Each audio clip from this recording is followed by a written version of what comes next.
म्हणून माऊली आणि तुकोबरायचं झालं म्हणजे आपलं झालं. आपलं बी स्वतंत्र कपडं वाजवलं पाहिजे अशी कोणी अपेक्षा ठेवली. त्या कपड्यासाठी कोणी अंगातही आणू नये. ज्ञानोबा तुकोबरायचं नाव जर का जसं आमच्या सद्गुरू चोख महाराजांचं नाव घेतलं का आतापर्यंत 100 वर्ष जेवढे कीर्तन करायचे सगळ्यांचं नाव घेतलं जमाना. स्वतंत्र नाव घ्यायची गरज पडत नाही. तसं सगळे कीर्तनकार गायक वादक या भागातील सगळे टाळकरी अतिशय चेष्टेने उभे राहतात. त्यांना खूप धन्यवाद. पोलीस प्रशासन असेल, ट्रॅफिक प्रशासन असेल, या भागातील पंचकृषीच्या मंडळींनी सहकार्य केल्यास खूप धन्यवाद. कोणी राहिलं का? सगळे झाले ना? बरं. जांबवत दगड संस्थांसाठी एक गजवाला टाळ्या वाजवा. आपल्याला उभं करायला परवानगी दिली, नाव वापरायला परवानगी दिली. धन्यवाद. मला खूपच छान आहे. मला कोणीतरी म्हणून फेटा बांधून कीर्तन करायला जायचं पुढं. म्हणजे नाही जांबवत दगड म्हणजे पाहायला तर गेलं पाहिजे. आत ती गुहा विहार फार सुंदर मंदिर जांबवत राहायचं ते म्हणजे इथं येऊन जर ते पाहिलं नाही तर ती एक चुकच ठरवलं. मग इथं पुढं कोणी कीर्तन करायला तर पाहिलं तिथं न्यायचा असं. आणि मग दर्शन खूप छान आनंद वाटला. खूप धन्यवाद. तर सध्या आमचा साताऱ्याचा एवढाच उत्सव चालू आहे साताऱ्याला. आणि मग तरीही वेळात वेळ काढत तुमच्या दर्शनात मी तर म्हणलो होतो संजय महाराज कोणी उभा करा कोणी कीर्तन केली माझ्या राह आहे तुम्ही साताऱ्याचा. ते नाही जाता साताऱ्याला तसं येता जालन्याला. आणि या निमित्ताने आपल्या दर्शनात योग आला. तुम्हाला खूप धन्यवाद. ज्यांनी सहकार्य केलं त्यांना धन्यवाद. म्हणजे सहकार्य करायचे राहिले माऊली. जसं पाऊस आल्यानंतर माणसाने भिजलंच पाहिजे. वा अरे कोकणात गेल्यावर तांदूळ खाल्लाच पाहिजे. कोकणात जायचं तांदूळ खायचं नाही. कोकणात गेला कशाला? खानदेशात गेला का मांडा खाल्लाच पाहिजे. खानदेशात जायचं मांडा खायचं नाही गेला कशाला? मराठवाड्यात त्याला शिवी खाल्ला मराठवाड्यात भोजन म्हटलं पाहिजे. मराठवाड्यात आलाच कशाला? तसं या उत्सवात आला तर त्याने थोडीफार मदत केलीच पाहिजे. नाहीतर मदत न करता जन्मभर मनात खंत राहील. एवढा मोठा उत्सव झाला पण मी मदत करू शकलो नाही ही खंत राहते मनात. तो का म्हणे देवा नाही भजन केली सेवा परी नाही घडली सेवा काय ही खंत मनात राहील.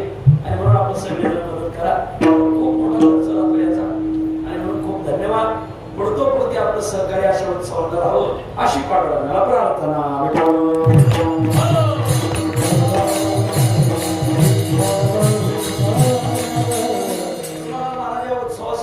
समाजाला काहीतरी मागू राहिले.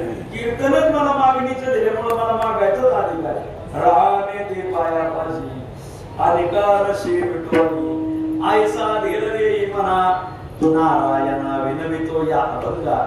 जगद्गुरु तुकोबाराय पांडुरंगाजवळ काही मागणं मागतात की देवा तुझ्या पायाजवळ राहण्यासाठी जे सात्विक धैर्य लागतं ते आमच्या पदरात टाक असं मागणं आजच्या अभंगात तुकोबाराय मागतात.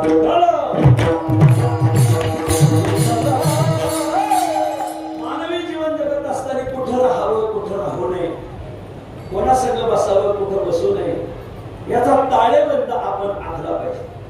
मानवी जीवनाला आल्यानंतर 3 गोष्टीचा ताळेबंद माणसाकडे असला पाहिजे. कोणत्या 3 गोष्टीचा? 1 खाण्याचा, 2 लेण्याचा आणि 3 राहण्याचा. आजच्या अभंगात राहण्याचा ताळेबंद आला. मानवी जीवन जगत असताना सगळ्यात पहिली गोष्ट ताळेबंदच असणार. आज गावगाव माणसं हुशार आहेत, बुद्धिमान आहेत, धोकेबाज आहेत, चलाक आहेत. फक्त घोटाळा येते काय? ताळेबंद हुकलेला आहे. तुम्ही चलाक नाहीत असं आम्हाला म्हणायचं. तुम्ही ह्या वाटाचा धोका ह्या वाटावर, ह्या वाटाचा धोका ह्या वाटावर कधी आणता? आमच्यापेक्षा तुमचा याच्यात खूप मोठा अभ्यास आहे. बरोबर. माणसं खूप हुशार आहेत महाराज गावगाव. लय डोकेबाज आहेत. काल एक मनुष्य मला हार घालायला आला कीर्तना.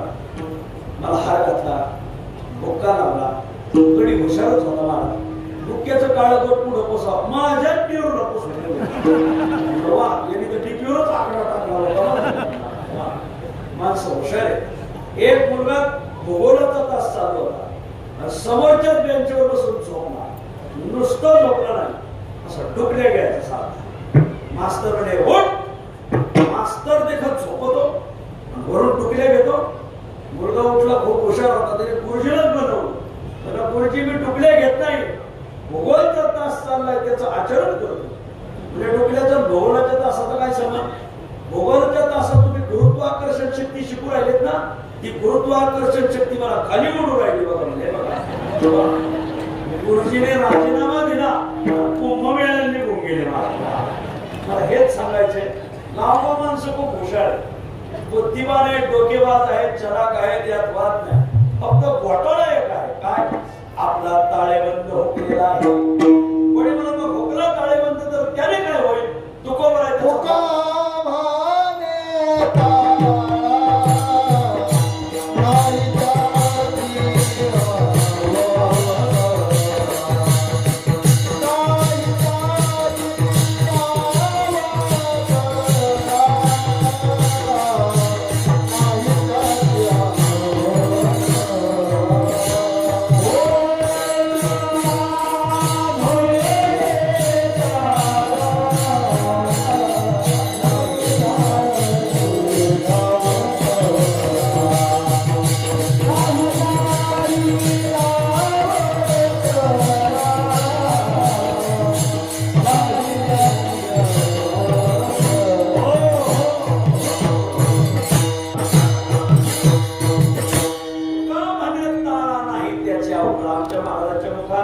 रामनगर सहकारी साखर कारखान्याची मुद्रावर सांगायला आकडा चालू आहे पण नाही. बरं असो ऐका, तुका म्हणे ताळा नाही त्याची अवकाळ. या चरणाचे दोन अर्थ आमचे वैद्य गुरुजी सांगायचे. अगोदर नाही शब्दापाशी थांबा. तुका म्हणे ताळा नाही त्याची अवकाळ, त्याची हमखास अवकाळ. आता ताळा शब्दापाशी थांबा. तुका म्हणे ताळा ज्याच्या वागण्याला ताळा आहे, नाही त्याची अवकळा, त्याची अवकळा होत नाही. आपण जीवन जगत असताना खूप हुशार आहेत माऊली, फक्त ताळेबंद हुकल्यामुळे आपली अवकळा.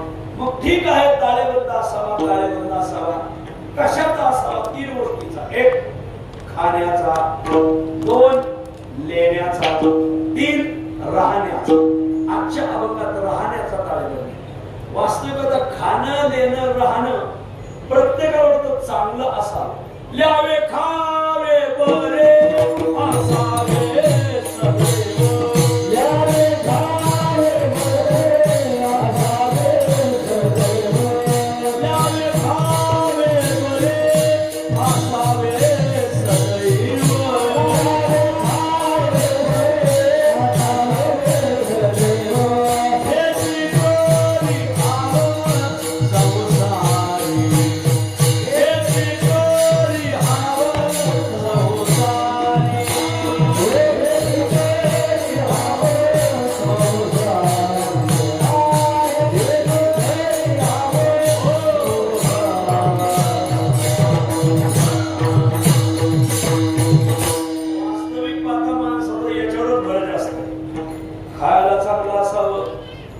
लिहायला चांगलं असावं, राहायला चांगलं असावं.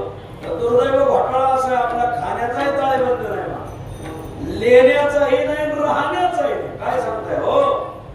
हल्लीच्या लोकांचा खाण्याचा ताळेबंद होता. जुने लोक काय खात होते? मला तर 100 वर्ष जगत. पहिली लोक कंदमुळं खात होते. किती वर्ष आयुष्य होतं? सुरेश्वराचार्यांना 700 वर्ष आयुष्य भेटलेलं माहिती असं. सुरेश्वराचार्य 700 वर्ष जगले. किती वर्ष आयुष्य भेटले या मंडळीला बघा. जुन्या लोकांच्या खाण्यामध्ये कंदमुळं होती. थोडी प्रगती झाली माणसाची.